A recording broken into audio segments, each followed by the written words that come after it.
बलवान वो नहीं होता जो बदला ले सकता है। बलवान वो नहीं होता जो बदला ले सकता है, बल्कि बलवान तो वो होता है जो बलयुक्त होने पर भी किसी को क्षमा कर देता है। हेलो फ्रेंड्स, मैं निधि गर्ग फिर से हाजिर हूं एक नए टॉपिक के साथ। ससुर ने दामाद का दिल कैसे जीता। दोस्तों, बहुत सारी परेशानियों के चलते हुए एक ससुर ने अपने दामाद का दिल कैसे जीत लिया, यह जानने के लिए आपको वीडियो के एंड भाग तक जरूर जाना पड़ेगा। दोस्तों, एक समय की बात है कि एक ससुर जो कि बहुत ही धर्मात्मा था, उसके दामाद को व्यापार में घाटा हो गया। अब उसने दामाद को व्यापार करने के लिए 10 लाख रुपए दे दिए। भगवान की कृपा से दामाद का कारोबार बहुत अच्छा चल निकला, लेकिन उसने अपने ससुर को पैसे नहीं लौटाए। अब ससुर के मन में अपने दामाद के लिए थोड़ी थोड़ी नफरत आने लगी, लेकिन धीरे धीरे उनकी नफरत बढ़ने लगी और दोनों में झगड़ा हो गया। झगड़ा इतना ज्यादा हो गया कि दोनों का एक दूसरे के घर भी आना जाना बंद हो गया। अब ससुर किसी भी रिश्तेदार को मिलता, उसी समय अपने दामाद की बुराई करने लग जाता, उसकी आलोचना करता, उसकी निंदा करता। हर समय उसका मन अपने दामाद के लिए क्रोध से भरा रहता। धीरे धीरे इसका प्रभाव उसके मन पर पड़ने लगा और साथ ही तन पर भी पड़ने लगा। मन बेचैन रहने लगा। अब जब भी वो पूजा करने बैठता, तब भी उसका मन पूजा में ना लगता, बल्कि वहीं दामाद में घूमता रहता। आखिरकार जब उसे कुछ भी समझ में नहीं आया, तो वो अपने गुरुजी के पास गया और जाकर उन्हें सारी बात बताई कि मेरे दामाद ने मेरे साथ ऐसे किया। अब गुरुजी ने उसे कहा कि मैं तुझे रास्ता तो बता दूंगा, लेकिन उस पर चलना बहुत मुश्किल होगा। अब क्योंकि ससुर जी का मन बहुत बेचैन था, उन्होंने गुरुजी से कहा कि आप मुझे रास्ता बताइए, मैं कैसे भी करके उस पर चलूंगा, बस मेरा ध्यान पूजा पाठ में फिर से लगने लग जाए। तब गुरुजी ने उससे कहा कि तुम फल और मिठाइयां लेकर दामाद के घर पहुंच जाओ और उससे जाकर कहो कि मुझे क्षमा कर दो, मुझसे भूल हो गई।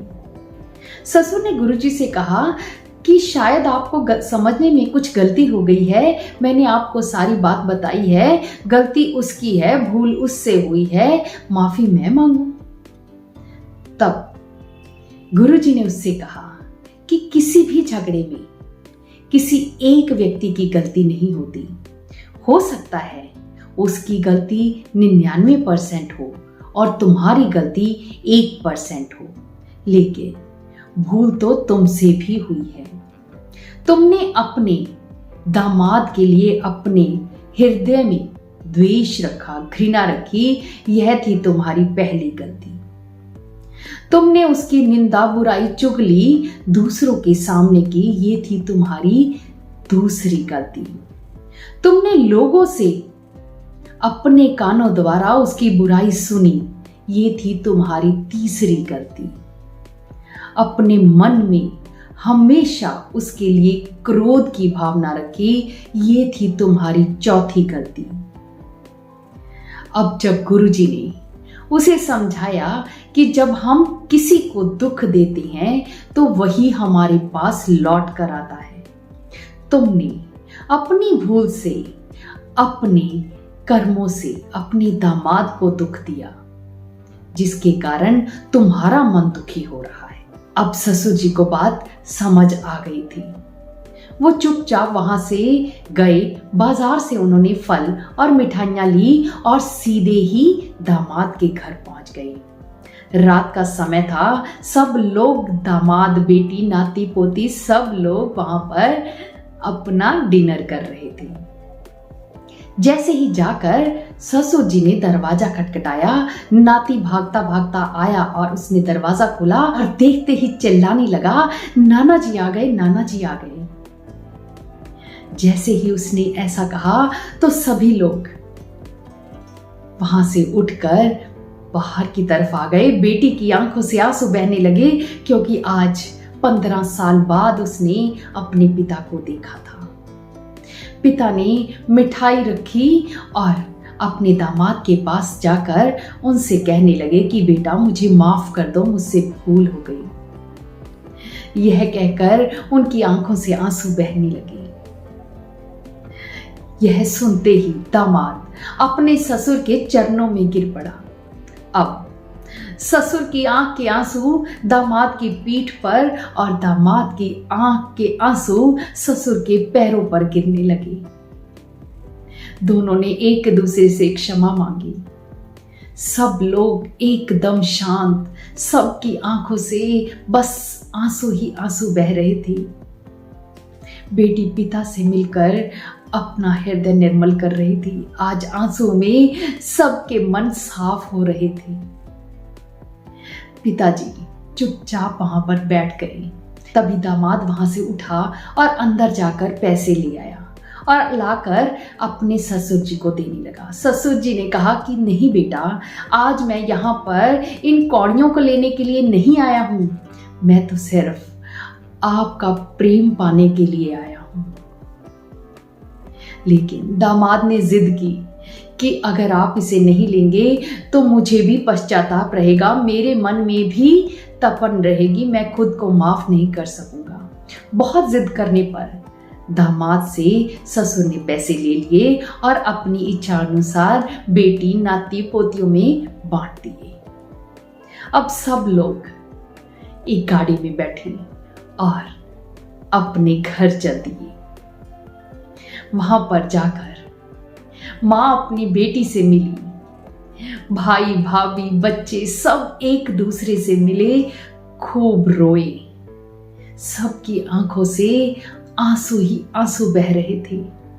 इतनी खुशी थी, चारों तरफ प्रेम की गंगा बह रही थी। आज उस अंधेरी रात में दोनों घरों में उजाला हो गया था। एक बेटी को उसका मायका मिल गया था। एक ससुर को दामाद के रूप में फिर से बेटा मिल गया था। दोस्तों, कहते हैं कि माफी मांगने वाला बड़ा या छोटा हो सकता है, लेकिन माफ करने वाला हमेशा बड़ा होता है। दोस्तों, इस कहानी से हमें एक बात की शिक्षा मिलती है कि हम सब इंसान हैं, हम सबसे गलतियां भी हो जाती हैं, लेकिन जब हम किसी के प्रति अपने मन में द्वेष रख लेते हैं तो हम उसी बात को सोचते रहते हैं, मन में कुढ़ते रहते हैं और अपने मन और तन पर बुरा प्रभाव डाल लेते हैं। लेकिन अगर हम बड़े होकर किसी को माफ कर देते हैं, तब हमारा मन शांत हो जाता है, मन पवित्र हो जाता है, हृदय निर्मल हो जाता है, क्योंकि माफी से बड़ी कोई शक्ति नहीं है। जो माफ करना जानता है वो सब कुछ जानता है।